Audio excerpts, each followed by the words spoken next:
This week on World Traveler Cooking, we're going to make farinata. Now, farinata is sort of, I wouldn't quite call it a pancake. It's sort of a baked flat cake made from chickpeas and water and salt and olive oil and things. It's a very unusual Italian dish, but it's quite delicious, and I'd strongly recommend trying to make it. It's also nice and gluten-free and vegetarian for anybody with these sorts of food restrictions. So let's go ahead and make it. The ingredients are fairly simple. I'm going to start with 300 grams of chickpea flour, 800 milliliters of water, 80 milliliters of olive oil, and I'll have conversions in the description, of course, about a teaspoon or so of salt, and an herb of your choice. This is optional, but I'm going to use rosemary. Marjoram is also really good in this. So with that in mind, let's get started. Keep in mind there's a several hour lag to make this work. So give yourself at least 3 hours. 3.5 hours to complete this, although most of that time is just letting the batter rest. So first thing we're going to do is pour in the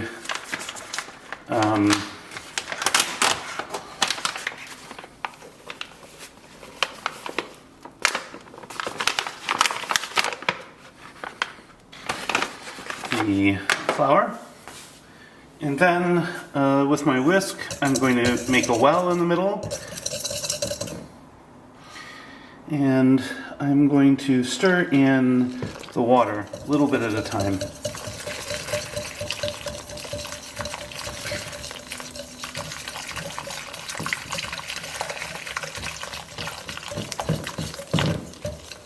And what we're looking for, what we want to get eventually is a very, very smooth broth, almost like, it's almost as much of a, well, it certainly will be a very, very, very, very loose batter at this point.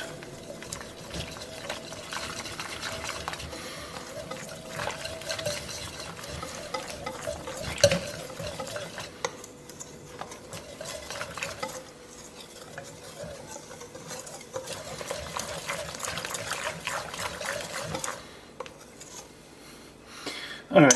So now it's all mixed, and now we have to skim off the foam.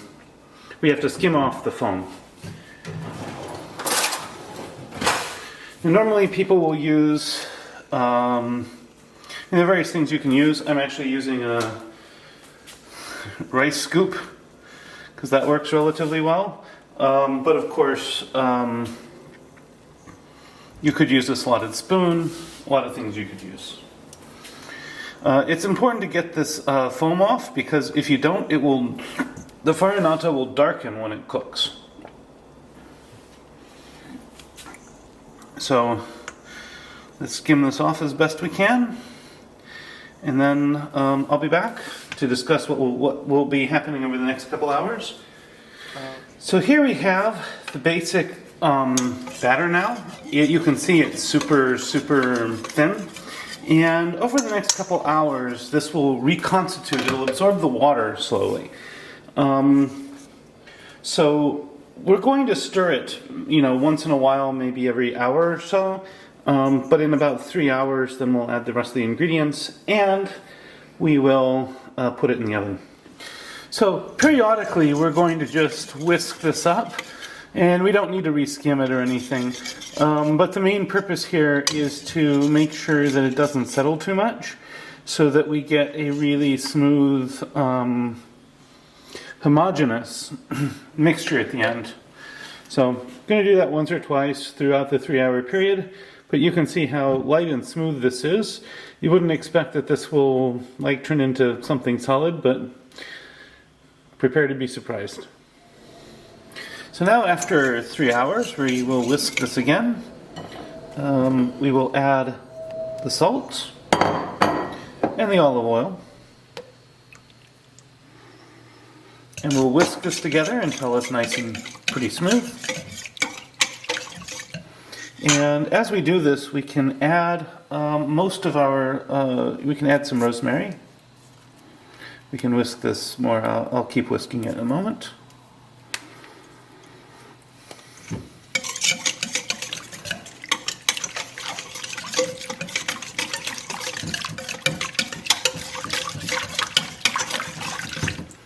And you'll see that the oil does in fact emulsify quite well. So now that this is done, now we will pour it into a nicely oiled dish. I'll show you how to oil it, and then we'll put it in the oven.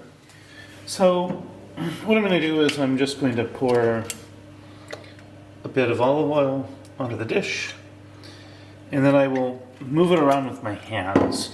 Now, if you don't like your hands to get oily, maybe you can wear some gloves or something here. But olive oil is not bad for the skin, so there is that. And once it's nicely poured on like this, we can just basically pour the batter in.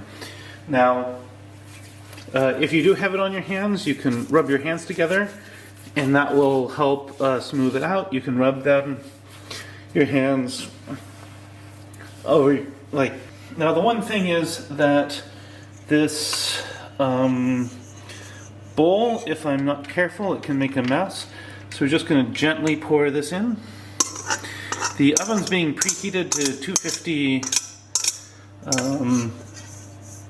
Celsius, that's like 475 or so Fahrenheit. And we will put this on the bottom there. So once in about like 10 minutes, once it's pretty hot, I actually like to run it in the oven while it's still heating up with the fan running, but I'll let it heat up for about 10 minutes first.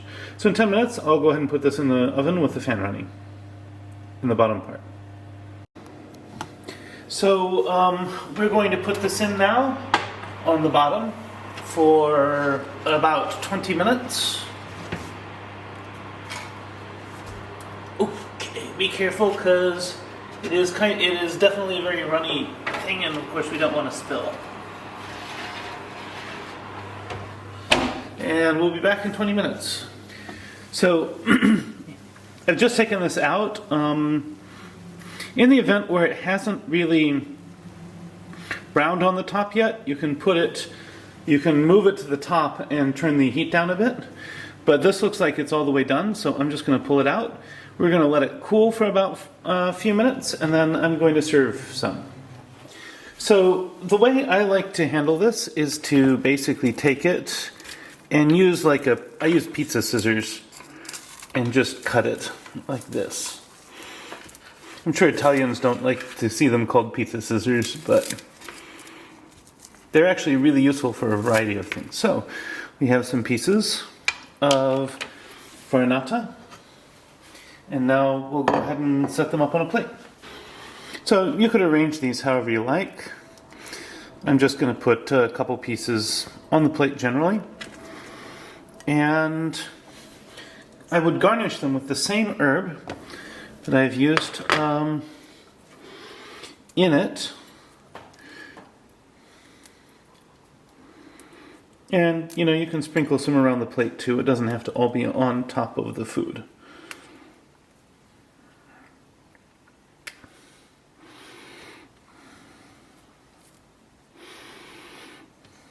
And so here is our farinata, in this case with rosemary. Next up, the taste test. And now for the taste test. Just going to pick up a piece like this.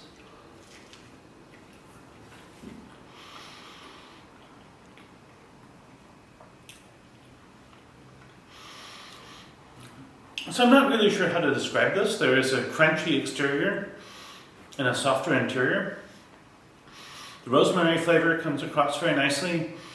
You can taste both the chickpeas and the olive oil. It's very nice. It's not quite like hummus in terms of its flavor.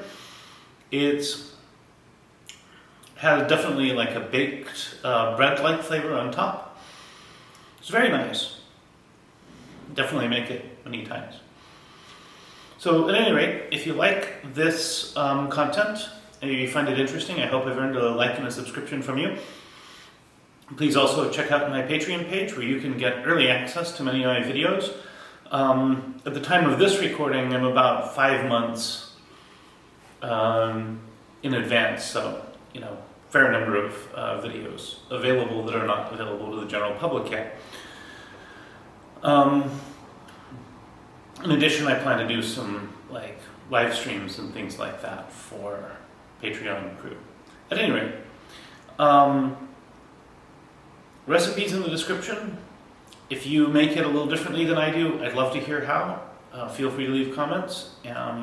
Otherwise, bon appetit and see you next week.